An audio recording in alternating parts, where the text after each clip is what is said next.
SSC পরীক্ষার ফল মেসেজের মাধ্যমে জানার জন্য আপনারা লিখবেন হচ্ছে এসএসসি, তারপর একটা স্পেস দিবেন, দেন হচ্ছে শিক্ষা বোর্ডের প্রথম 3 অক্ষর, যেমন ঢাকার জন্য DHA, দেন একটা স্পেস দিবেন, তারপর আপনার রোল নাম্বার দেবেন, দেন হচ্ছে আপনার হচ্ছে পরীক্ষার সন অর্থাৎ 2019, তারপর এটাকে পাঠিয়ে দেবেন হচ্ছে 16222 এই নাম্বারে।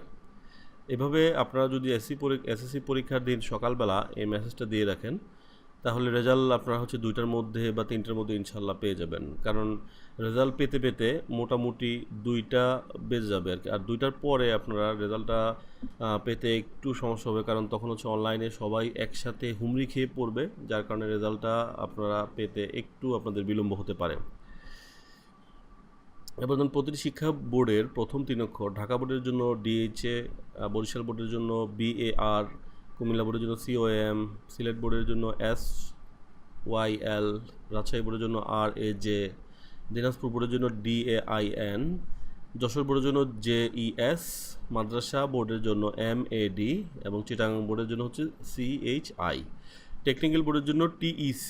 তার মানে হচ্ছে প্রত্যেকটা শিক্ষা বোর্ডের প্রথম 3টা অক্ষর, বড় হাতের 3টা অক্ষর আপনারা স্পেস করলে আপনারা হচ্ছে রেজাল্ট কী করতে পারবেন।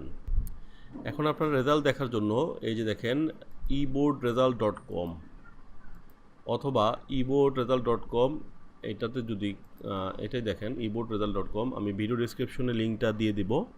আপনারা যদি এই যে এখানে এসএসসিতে ক্লিক করেন, এসএসসি ক্লিক করলে দেখেন যে আপনার চলে আসবে হচ্ছে যেমন এক্সামিনেশনটা দিয়ে দেবেন হচ্ছে SSC দাখিল ইকুইভ্যালেন্ট, এটা দিবেন। তারপর হচ্ছে আপনারা যদি ইয়ার চুজ করে দেবেন হচ্ছে 2019, বোর্ড সিলেক্ট করে দেবেন বরিশাল, চিটাগাং, কুমিল্লা, ঢাকা। আপনার যে বোর্ডটা, আপনার যদি টেকনিক্যাল বা কি বোর্ড হয় তাহলে কারিগরি শিক্ষা বোর্ড হচ্ছে এটা দিবেন, মাদ্রাসার জন্য এটা দিবেন। আদারওয়াইজ আপনার যেটা বোর্ড সেটা এখানে দেখাবেন। রেজাল্ট টাইপটা দিবেন হচ্ছে ইন্ডিভিজুয়াল, ইনস্টিটিউট দিতে পারেন, বা যে সেন্টার থেকে পরীক্ষা দিয়েছেন ডিস্ট্রিক্ট অনুযায়ী দিতে পারেন।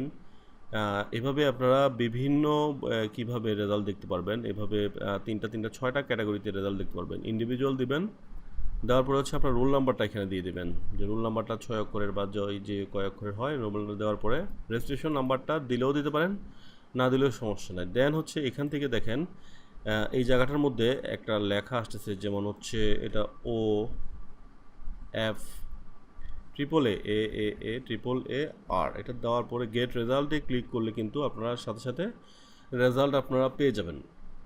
আর রেজাল্ট পাওয়ার পরে মার্কশিট দেখার জন্য আপনাদের টাইপ করতে হবে হচ্ছে allresultbd.com SSC Result marksheet Bangladesh, এই স্ল্যাশটা এটাও আমি আপনাদের জন্য হচ্ছে কিসে দিয়ে দেবো।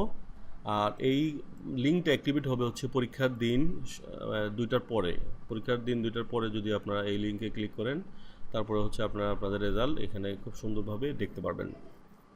তো আমি সমস্ত লিঙ্কগুলো ভিডিও ডিসক্রিপশনে দিয়ে দেবো। আপনাদের যদি বুঝতে কোথাও কোনো সমস্যা হয় আমাকে ভিডিওতে কমেন্টস করে জানাবেন, আমি সাথে সাথে আপনাদেরকে রিপ্লাই দেওয়ার চেষ্টা করব। ধন্যবাদ সবাইকে। ভিডিওটি ভালো লাগলে অবশ্যই একটি লাইক দেবেন এবং এই ধরনের এই ভিডিওটা সবার জন্য শেয়ার করে দেবেন, যাতে হচ্ছে প্রত্যেক পরীক্ষার্থী ভিডিওটা দেখে কীভাবে রেজাল্ট বার করতে হবে সেটা জানে, সবার জন্য যাতে এটা হেল্পফুল হয়। ধন্যবাদ সবাইকে।